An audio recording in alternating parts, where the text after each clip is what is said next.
Boa noite, eu sou a professora Íria, do Grupo 5 no Matutino e pedagoga no turno vespertino. Preciso confessar para vocês que é um desafio muito grande, tá? A vida vai colocando esses desafios diante da gente e a gente vai encarando, né? Como vocês viram, gente, nós iniciamos esse bate-papo com uma história, com a projeção de uma história que veio para nos contextualizar, para nos colocar, né, trazer esse momento em que nós estamos vivendo. E isso com a clareza de que a todo tempo nós estamos construindo histórias. Sejam as nossas histórias individuais, sejam as histórias como raça humana, como coletividade, mas nós construímos histórias todos os dias. Então foi por isso a opção de partirmos de uma história. Não é à toa que as histórias estão presentes no cotidiano da educação infantil, juntamente com os outros gêneros textuais. Gostaríamos inicialmente mesmo de fazer uma afirmação, de deixar bem claro aqui que todas as ações, todas as proposições desenvolvidas na educação infantil, elas têm intencionalidade, têm objetivo claro e definido. E é a partir desse objetivo, dessa intencionalidade, que nós direcionamos as nossas práticas cotidianas. Então, gente, a gente não conta história, conta história para passar o tempo, não. Tem sempre um objetivo que nós pretendemos alcançar, com contar de uma história, com apresentar uma poesia, ao apresentar uma lenda, ao apresentar um conto. Tem sempre um objetivo a ser alcançado. E a literatura infantil pode ser um objeto de compreensão e organização de atributos psicológicos e físicos. Calma lá. Físicos também? Físicos sim. Vou dar um exemplo mais ingênuo. Quando a gente conta uma história e vai para um bate-papo e depois parte para uma brincadeira relacionada. Muito ingênuo, muito primário esse exemplo, mas a gente faz muito disso. Isso mostra que a história também possibilita, tá? Esse brincar. E através das diferentes formas de lidar com os diferentes gêneros textuais, como eu já disse, histórias, poesias, lendas, contos, trava-línguas e outros ainda, a criança pode atingir uma maior habilidade para compreender o mundo que a cerca e, com isso, familiarizar-se com ele. E é através do sonho, da imaginação, desse ir e vir numa história, desse ruminar. Vamos pensar mesmo no processo de ruminar. Entra esse conteúdo, ele volta num reconto, ele volta numa experiência. E é nesse ruminar, nesse ir e vir, que a criança passa a reorganizar as suas fantasias, a partir das experiências dos textos, em especial das histórias. E isso, gente, ajuda, dando resposta na resolução das pressões da vida, ou fortalecendo para enfrentar as pressões da vida. As fantasias conscientes capacitam a criança As fantasias conscientes, elas entram em contato com o seu inconsciente, fazendo uma reorganização a partir dos conteúdos internos, as proposições externas. Isso vai meio que se organizando e com os sentimentos, entrando em contato com sentimentos e conflitos. E os livros são potentes ferramentas de uma excelente valia na ajuda, principalmente para a criança. Claro que o adulto deve, até mesmo que dizem que uma criança leitora, ela vive no ambiente leitor. Então, o livro é potente para o ser humano, né? Nessa sociedade, no mundo que a gente vive. Mas para a criança, ele tem um poder de organização emocional, de organização do eu. Na psicologia, nós aprendemos que sentimentos são sensações corporais, próprias do ser humano. Porém, é necessário aprender a entrar em contato, a dar nomes aos sentimentos. E dar nomes aos sentimentos é um conteúdo, é algo que é aprendido. É uma construção social. Quantas vezes, ou você nunca disse que hoje não estou bem? Quem já viu isso? Hoje eu não estou bem, não estou bem. E ao ser interrogado por que não está bem, não sei. Sei que eu não estou bem. O que isso diz para nós? Que essa pessoa, nós não estamos olhando para dentro, não estamos sabendo nomear esses sentimentos. Se eu estou triste, se eu estou magoada, se eu estou preocupada, se eu estou ansiosa, embora esses sentimentos se misturem em muitos momentos, mas a gente tem que aprender a olhar para dentro e dar nomes aos nossos próprios sentimentos. E para aprendermos a agir de forma positiva diante dos sentimentos, sejam eles nossos ou os dos outros, precisamos aprender o significado dos sentimentos e, consequentemente, né, como a gente já falou, aprender a dar nomes a eles. Gente, mais uma vez vem essa que eu vou estar batendo o tempo inteiro nessa tecla. A literatura potencializa, a literatura favorece. Quando a criança ela pensa, ouve a história e se identifica com essa história, e isso tem a ver com o mundo interno dela, isso é uma fonte, tá? Para uma reorganização. É muito instigante, chega a ser desafiador poder utilizar, saber que a gente pode utilizar a história como ferramenta facilitadora do processo de crescimento humano.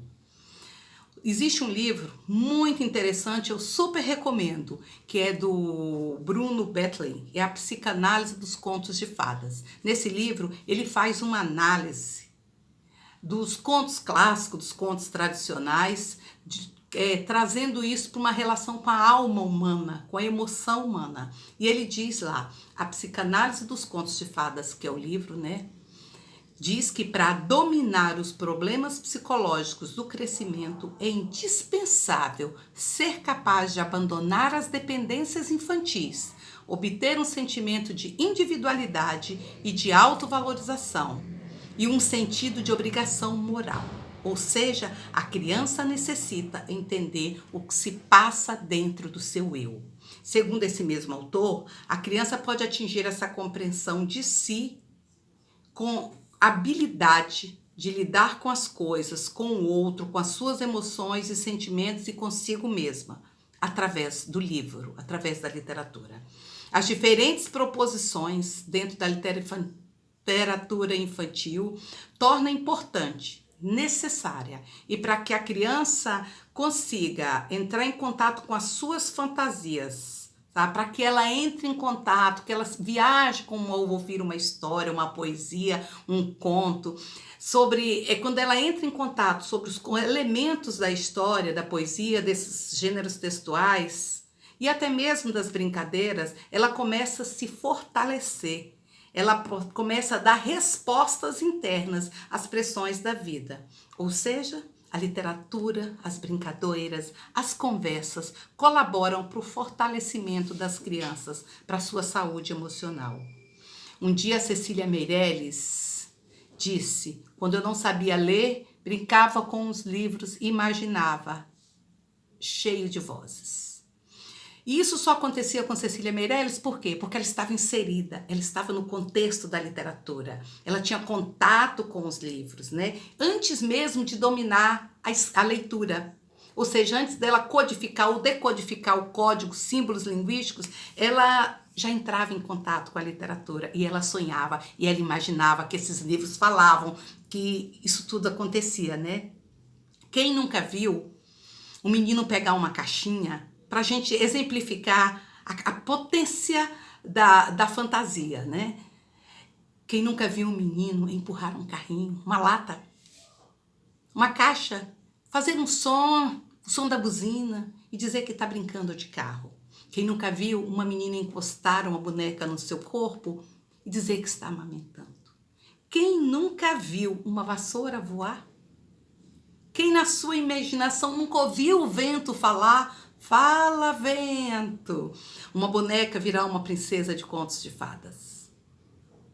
A literatura infantil tem o poder de dar vida e magia às palavras, aproximar pessoas, libertar a imaginação e modificar a realidade.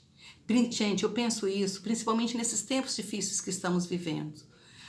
A ter momentos de imaginação, de fantasia e a partir daí modificar, tornar mais leve a realidade. O nosso grande desafio é potencializar vivências, estabelecer diálogos, aprimorar a nossa escuta, buscando entender a necessidade da criança, seja essa necessidade física ou emocional. O nosso desejo aqui é reforçar a importância da literatura na vida das nossas crianças, despertando as 100 possibilidades, as múltiplas possibilidades, que podem, entre outras coisas, provocar emoções, despertar fantasias, favorecer a imaginação, a criatividade, entreter e alegrar. Porque tem momentos também que a gente lê pelo prazer de ler. Não tem o dever de estar aprendendo o tempo inteiro, a obrigação de ter um aprendizado dessa história, o que aprendeu. Não, tem momentos que basta viver, se deliciar com uma boa leitura e se alegrar.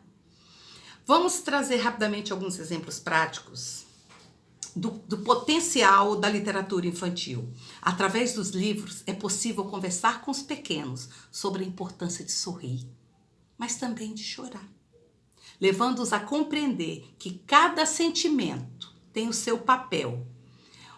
Outro detalhe, gente, que fica aqui como um toque mesmo. Não existe chorar à toa. Uma criança não chora à toa. Todas as vezes que uma criança chora, esse choro tem um significado. Ele quer dizer alguma coisa, sabe? Para o universo da criança, uma boa conversa. Saber ouvir, não para ouvir o que a gente quer ouvir da criança, mas para entender qual é a necessidade dessa criança. Ao se identificar com as situações que o livro apresenta, as crianças se sentem confortáveis e mais seguras quando passam por situações semelhantes. Por exemplo, uma menina que os pais se separaram. Você pega um livro que conta uma história lá que vai falando de uma família onde o pai foi embora ou a mãe, e aí a criança entra em contato com isso ela também está vivendo por isso, ela vai se organizando, sem se dar conta, ela vai se sentindo que outras crianças também, que outros personagens passam por isso, e com isso ela vai entrando em contato consigo mesmo, elaborando os próprios sentimentos. E quando a criança se identifica com um personagem, ela passa a sentir-se mais confortável e mais segura ao passar por situações semelhantes. Ler poesia para um bebê, contar histórias, cantarolar uma boa cantiga para ele usando rimas, repetições, metáforas, é essencial e é benéfico para o desenvolvimento como um todo. Vejamos aqui rapidamente, para finalizar, 5 motivos para você ler para o seu filho e continuar lendo ao longo de sua vida, até chegar o momento, quem sabe, do seu filho ler para você. Então, um dos motivos que você tem para ler, o desenvolvimento da linguagem da criança. A capacidade de memória da criança é ampliada a partir da leitura. Os aspectos cognitivos, ou seja, aqueles diretamente ligados à aprendizagem, tá? Porque ler contribui para o desenvolvimento global, abre portas, é um grande diferencial na vida. Fortalecer os vínculos afetivos com quem lê. Esse, para mim, é um dos mais importantes. Ler, cantar, brincar para uma criança é uma ótima maneira, uma ótima oportunidade de estabelecer um vínculo mais forte de afeto e carinho com ela. E isso pode ser a base de uma relação de confiança entre o adulto que está à sua volta e a criança. E certamente marcará a memória afetiva da criança ao longo de sua vida, impactando positivamente nas futuras relações que ela venha formar. Eu quero trazer um exemplo vivido aqui. Eu vivi um exemplo com uma criança, um menino assim meio tímido, e um dia nós estávamos trabalhando pequenos versos em sala, e eu levei um verso do... não lembro agora o autor, passou. Levei esse verso para a sala. Deus só inventa coisa boa, fez beija-flor, que é flor que voa. Brincamos de beija-flor, fizemos o voo do beija-flor, procuramos florzinhas para cheirar como o beija-flor faz, e fomos para o pátio, corremos, vivemos um mundo do beija-flor. No dia seguinte, esse menino que era tímido, ele chegou: tia, eu fiz uma música para aquele verso que você ensinou ontem. Oba! Gente, eu super valorizei. Ensina pra gente, vamos cantar com a gente. Fiz uma roda logo e ele foi cantar. E de forma muito simples, o verso muito simples, né? Ele colocou uma música. Ele colocou assim, ó. Deus só inventa coisa boa, fez beija-flor que é flor que voa. Ele ainda fez um assim, oh, Deus só inventa coisa boa, fez beija-flor que é flor que voa. Gente, depois eu ouvi um depoimento da mãe. Ira, esse menino é outro. Eu não sei o que você fez com a música dele, mas ele é outro. Inclusive, esse menino hoje, ele já tá, acho que no fundamental, finalzinho do fundamental 1, ou do fundamental, no início do fundamental 2. E a mãe disse, ele é o melhor aluno de literatura. Eu me lembro fortemente, inclusive ele voltou ao CEMEI, aqui ao CEMEI, para dizer, professora, eu ganhei a medalha de literatura da escola. Então, gente, esse vínculo afetivo, isso não se perde. Se isso se dá na relação com o professor, imagine na relação de você, pai, avô, avó, tia, tá? Esse desenvolver da relação, esse estimular a autoaceitação, o sentimento de importância numa criança. Isso é emocionante.